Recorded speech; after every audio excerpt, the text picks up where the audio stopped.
Embora 3 homens fossem responsáveis pela ilha Fleming e por manter o farol aceso, à medida que nos aproximamos da costa, nenhuma luz brilhou na escuridão da noite. Olá, aventureiros de mistérios! Bem-vindos de volta ao canal! Antes de começar nossa aventura, quero te pedir aquela força. Deixe o seu like, confirme a sua inscrição e ative o sininho para não perder nenhum vídeo. Hoje convido você para uma viagem às intrigantes Ilhas Fleming, situadas em um local remoto da costa da Escócia, que foi o palco de um enigma que permanece sem solução há mais de um século. Trata-se do desaparecimento envolvendo 3 guardiões do farol, sendo um mistério que até hoje desafia a lógica e a compreensão humana. Neste vídeo vou apresentar a vocês a história e algumas teorias colocadas na tentativa de desvendar o que parece ser inexplicável. A história se passa em uma das ilhas do conjunto de ilhotas das Ilhas Fleming, localizada do lado oeste da costa da Escócia. A ilha em questão é Ellenburg, conhecida por suas formações rochosas grandiosas e por apresentar um desafio para a navegação, devido ao difícil acesso e à neblina constante que a envolve. Essas condições climáticas adversas prejudicavam a navegação na região, resultando em um elevado número de acidentes navais. E para resolver esse problema, foi decidido erguer um farol que pudesse auxiliar as embarcações a se guiarem com segurança. Assim, no ano de 1899, o farol de Ellenburg foi finalizado. Com 23 metros de altura, ele emitia 2 raios de luz a cada 30 segundos, alcançando mais de 20 km de distância em boas condições de visibilidade. A empresa responsável pela construção e manutenção do farol foi a Northern Lighthouse Board. No entanto, antes mesmo da sua construção, relatos sobre a ilha alimentavam superstições e lendas. Muitos consideravam o local assombrado, devido aos ventos repentinos, quedas misteriosas de pessoas, vultos e visões inexplicáveis que atraíam as pessoas até a água. Para garantir o funcionamento contínuo do farol, a empresa decidiu manter grupos de homens na ilha. Esses homens eram responsáveis por abastecer o farol com carvão e garantir o seu pleno funcionamento. A troca de turno acontecia a cada 14 dias, quando um barco vindo da costa trazia suprimentos e a nova equipe. No dia 7 de dezembro de 1900, James Dupac, chefe da equipe, Donald MacArthur, primeiro assistente, e Thomas Marshall, segundo assistente, desembarcaram na ilha juntamente com Robert Moorhead, o superintendente. Moorhead acompanhava os homens para verificar se tudo estava em ordem para a nova equipe. Após a sua vistoria, ele retornou para o continente, deixando apenas os 3 homens na ilha. A rotina era monótona. Os homens se dedicavam a manter as luzes do farol acesas, pescar e cultivar uma pequena horta para complementar a alimentação. Além disso, cuidavam da casa e, para passar o tempo, jogavam cartas, sempre atentos à luz do farol. No dia 12 de dezembro, segundo relatos de ilhas próximas, a luz do farol apagou brevemente, mas logo voltou ao normal. Já no dia 15 de dezembro, o navio SS Archer passou pelas ilhas e percebeu que o farol estava apagado. O capitão enviou uma mensagem, mas uma forte tempestade interrompeu as comunicações e impediu que o navio se aproximasse da ilha. Além disso, a densa neblina dificultava a visibilidade do farol nos dias seguintes. Ao atracar no dia 18, o capitão do navio SS Archer avisou sobre o farol lá no continente. Conforme regras do tempo de permanência da ilha, no dia 20 de dezembro deveria ocorrer a troca dos guardiões, mas não foi possível devido ao clima. Somente no dia 26 de dezembro, o capitão Jim Harvey chegou à ilha no navio Hesperus, com o objetivo de resgatar os guardiões do farol e fazer a troca de equipe. No entanto, ao se aproximar da ilha, ele notou a ausência da bandeira de boas-vindas no mastro e percebeu que não havia nenhuma das caixas de suprimentos habituais deixadas locais. O mais espantoso foi constatar que nenhum dos faroleiros estava lá para recebê-los em terra. Preocupado com o paradeiro dos homens, Dick Harvey pediu para Joseph Moore investigar o local, sendo ele o próximo guardião designado para ficar na ilha. Ao chegar à casa do farol, encontrou as portas fechadas pelo lado de dentro e nenhum sinal dos 3 faroleiros. Moore retornou ao cais e relatou as informações. Então Jim Harvey pediu que ele ficasse com outros homens para procurarem mais pela ilha e também colocasse o farol para funcionar, a fim de evitar um acidente. Harvey, com o navio Vésperos retornou ao continente para relatar o ocorrido. Enquanto isso, uma nova busca revelou que as lâmpadas do farol foram limpas e recarregadas, que tudo no farol estava em perfeito estado. As portas da casa estavam trancadas por dentro e também havia barradas feitas com caixas e caixotes. Os homens tiveram dificuldades para abrir, quase arrombando a porta. Ao adentrar a casa do farol, encontraram também tudo em ordem. A mesa estava arrumada, as camas alinhadas como se não tivessem sido usadas, e nenhum sinal dos faroleiros. A ausência de sinais de luta ou acidente deixou todos perplexos. O que poderia ter acontecido com os homens? Uma busca minuciosa revelou uma capa de chuva e 2 galochas, mas a pistola de sinalização e o bote estavam ausentes.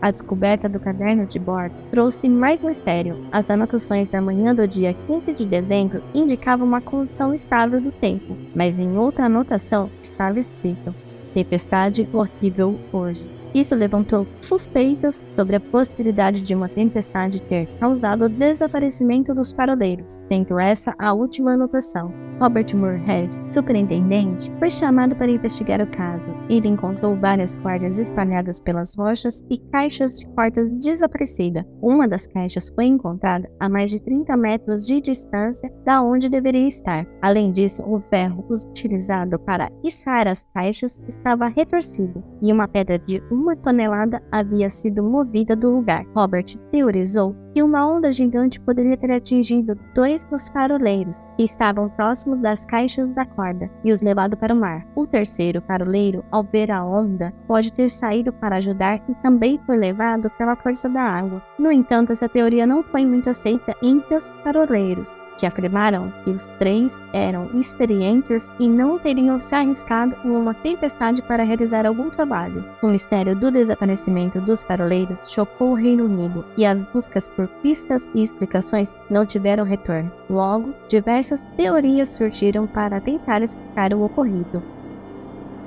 A teoria da possível briga entre os faroleiros sempre foi muito discutida. Embora não haja evidências concretas que possam confirmar, é uma interessante possibilidade. Os faroleiros trabalhavam em condições isoladas e estressantes, o que poderia ter gerado conflitos pessoais, diferenças de opinião e de personalidade. Isso pode ter levado a uma briga entre eles e poderia ter resultado em uma fatalidade, mas a ausência de luta ou desordem dificulta a comprovação dessa hipótese. Caso a teoria esteja correta, ainda há quem acredite que os próximos faroleiros, os que encontraram, podem ter encontrado uma cena de horror e optado por esconder o acidente, com medo de consequências legais ou até mesmo a vergonha, mas isso é uma especulação.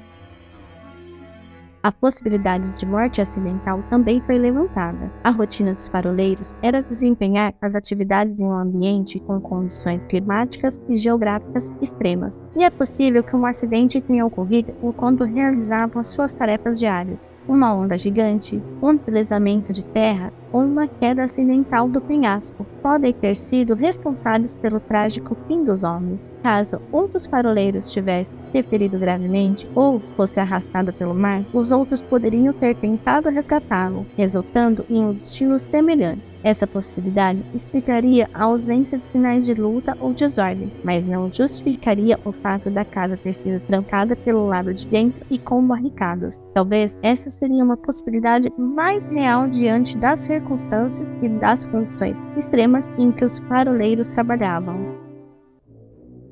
E invasão extraterrestre? Pois bem, também temos essa teoria. Ela especula sobre a possibilidade de que esse fenômeno possa ter sido responsável pelo sumiço dos 3 faroleiros. Embora seja uma teoria que possa parecer fantasiosa, ela desperta a imaginação e permanece como uma possibilidade sobre o desaparecimento. De acordo com a teoria, os faroleiros podem ter sido abduzidos por seres extraterrestres enquanto estavam na ilha. Eles podem ter se interessado em estudá-los ou até mesmo estabelecer uma comunicação. Acredita-se que os alienígenas tenham visitado a região atraídos pela exposição da luz e quiseram interagir. E o que reforça a teoria para muitas pessoas é a falta falta de pistas e o sumiço repentino dos homens na ilha, acreditando que teria sido usada uma tecnologia avançada alienígena capaz de remover todos os vestígios da sua presença. Essa explicação poderia justificar porque não foram encontrados sinais de luta ou indícios que pudessem indicar o que realmente aconteceu com os faroleiros, e até mesmo a casa trancada. Ainda assim, ela desperta nossa curiosidade e alimenta a imaginação, pois quem nunca se perguntou se estamos sozinhos no universo? Ela sugere que forças paranormais ou sobrenaturais podem ter sido responsáveis por esse evento inexplicável. A falta de evidências claras e a dificuldade em explicar racionalmente o desaparecimento dos homens acaba alimentando essa teoria. A região das Ilhas Fênix é conhecida por sua atmosfera mística e repleta de lendas e histórias inexplicáveis. Acredita-se que criaturas mitológicas e marinhas habitam as águas ao redor das ilhas, o que acaba contribuindo para a associação com o desaparecimento dos faroleiros. Além disso, a região é isolada e possui uma reputação de ser um local supersticioso. Esses fatores acabam fortalecendo a crença na intervenção sobrenatural como explicação para o desaparecimento dos homens.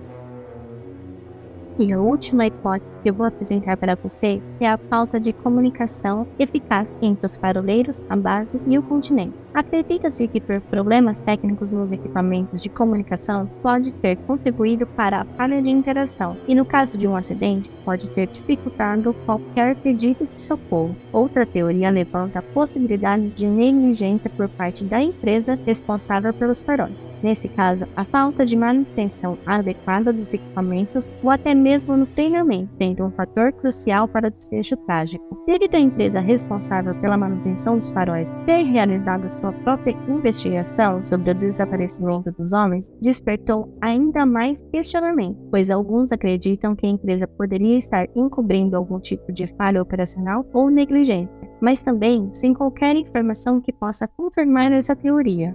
No ano de 1925, o farol tornou-se um dos primeiros a receber comunicações da costa por telegrafia sem fio. Na década de 60, o sistema de transporte da ilha passou por uma modernização. Em 28 de setembro de 1971, o farol foi automatizado e um heliporto foi construído para permitir visitas de manutenção mesmo quando tinha condições climáticas adversas. O mistério do farol das Ilhas Fênix continua sem explicação, apesar das diversas tentativas de encontrá-la. Mas como não se tem nenhum vestígio dos homens, a história é uma enigma sem resposta e desafia a compreensão humana. E claro, insistindo como um dos mistérios não resolvidos mais intrigantes da história marítima. E aí, o que você acredita que aconteceu com eles? Foi um acidente? Foi uma briga? Ou talvez algo mais misterioso? Me conta aqui nos comentários. E se você curtiu esse conteúdo e quer receber mais vídeos como esse, não se esqueça de se inscrever no canal e ativar o seu sininho. Obrigado e até a próxima aventura!